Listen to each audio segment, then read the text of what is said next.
به نام خداوند جان و خرد، با عرض سلام و ادب و احترام خدمت شما استادان، دوستان و همکاران عزیزم.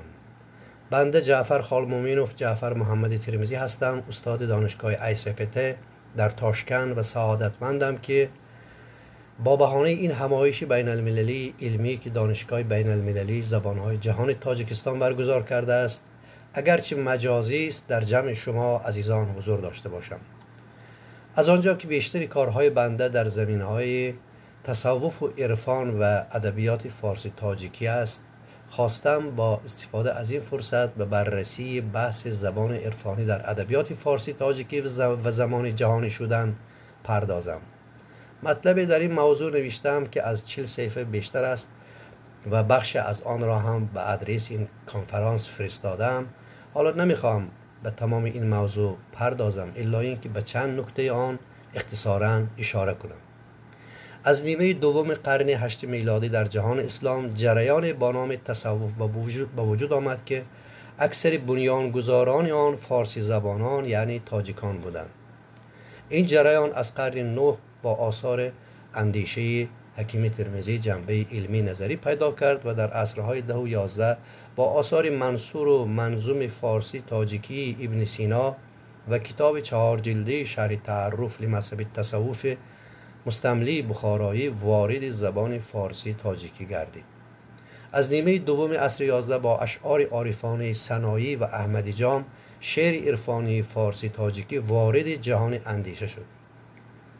عصرهای 12-15 دوران طلایی شعر عرفانی تاجیکی بود، اما در عصرهای بعد این نوع شعر معجون با سبک هندی نفسی تازه پیدا کرد، کمابیش حتی تا اول عصر 20 حضور داشت. پس از 80 سال تنفس در اواخر عصر 20 دوباره احیا شد. در حال حاضر شعر عارفانه با مضامین عرفانی با طور فعال در ادبیات معاصر فارسی تاجیکی حضور دارد.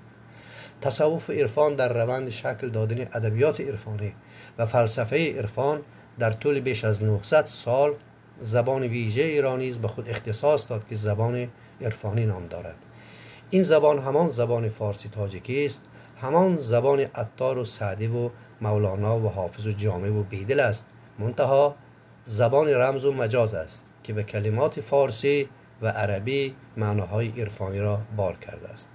تعبیر زبان عرفانی یا زبان عرفانی به شکل‌های گوناگون در متون منظوم و منصور عرفانی از زبان عارفانی پارسیگو آورده شده است. از جمله شیخ فریدالدین عطار آن را زبان عاشقان و زبان عاشق خوانده است. در نیابد کس زبان عاشقان، زانکه عاشق را زبان دیگر است. زبان عرفانی فارسی تاجیکی به شکل مکتوب در دو جنس ادبی نثر و نظم و در دو اسلوب زبانی، اسلوب علمی و اسلوب بدیعی رشد کرده است.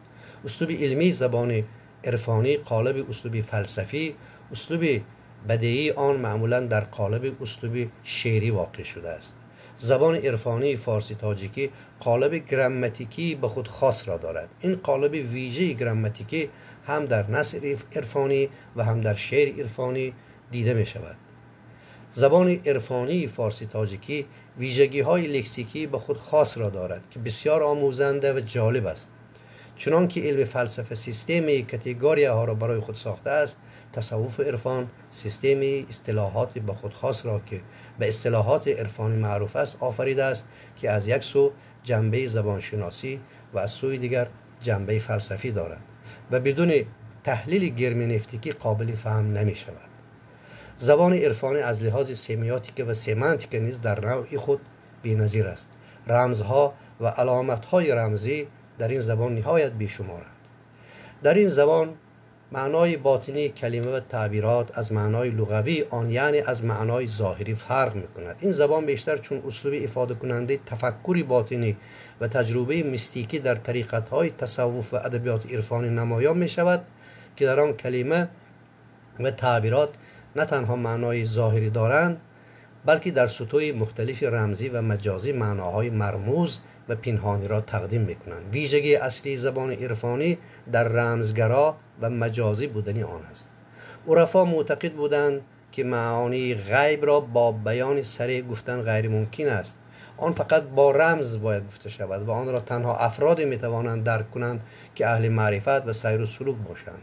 از جمله محمود شبستری معتقد بود که آنچه بر ارباب حال به طریق مکاشفه ظاهر می شود بالاتر از ادراک عقل است و هیچ کس را حق حکم بر جماعتی که به مقام استغراق و بیخودی رسیدند نیست.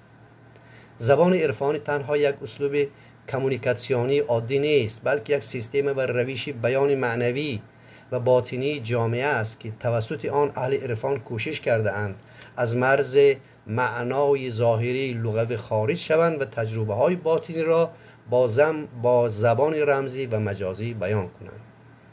این زبان با همبستگی قوی با آثار شعری و اندیشه فلسفی به فرقیت بین معنای ظاهری و معنای باطنی دقت بیشتر می‌دهد.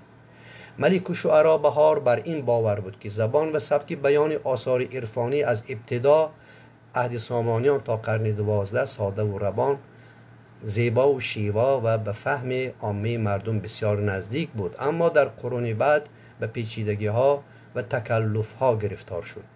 مطالعه و تحقیق زبان عرفانی تصوف عرفانی خراسان و ورارود در عصرهای 10 و 12 گواهی از درستی نظر ملک الشعرا بهار می‌دهد. اثرهای صد میدان و مقالات خواجه عبدالله انصاری پیر هرات دلیل بارز این فکر هستند. درست است که اساس فارسی ادبیات عرفانی تا قرن 12 خیلی قوی بوده است، ولی این به معنای آن نیست که این روش در عصرهای بعد کاملا از بین رفته باشد. برای مثال کتاب انسانی کامل عزیزالدین نصفی را میتوان در شمار یکی از بهترین نمونه های نثر عرفانی فارسی تاجیکی نام برد. در زمان جهانی شدن که اکثر وقت به حادثه های یکسانشوی ارزش ها تحت تاثیر فرهنگ کشوری ابرقدرت افتادن و از بین رفتن فرهنگ های ضعیف ملی و به هم آمیخته شدن فرهنگ ها روبرو می شویم، زبان عرفانی می تواند به عنوان پشتوانه برای نگاه داشتن و انتقال فرهنگ و تمدن ملی تاجیک به نسل های آینده عمل کند.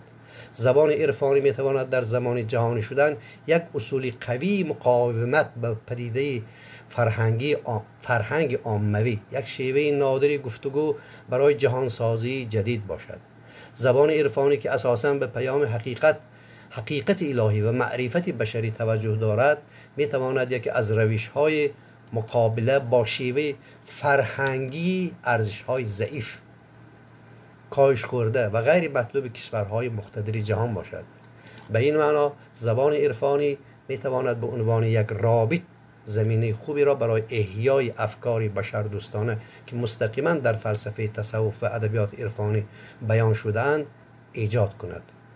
زبان عرفانی فارسی تاجیکی با اینکه زبان محدود و مرکب اشرافیان و ادب و اندیشه و دین است، باز هم یکی از اسلوب‌های توانای زبان ادبی محسوب می شود. این زبان در عصر امروز نیز کارآینده است و از آن می توان به عنوان زبان تعلیمی در درس‌ها و محفل‌های شعر و ادبی فارسی تاجیکی، در درس‌های رشته‌های فلسفه و دینشناسی و اسلام شناسی و علوم انسانی و خصوصا به عنوان زبان مدرسه ها و مرکز های دینی استفاده بود. بالاخره زبان عرفانی می تواند امکان جهانی شدن فضیلت های اخلاقی انسانی را که مملو از حکمت، معرفت و محبت است نمایش بدهد. زیرا زبان عرفانی زبان عشق و محبت، شیوه مراسا و مدارا، زبان گفتگو و مذاکره، زبان صلح و آسایش و همگرایی و همدلی ملت های دنیاست. سلامت و موفق در پناه حضرت حق باشید.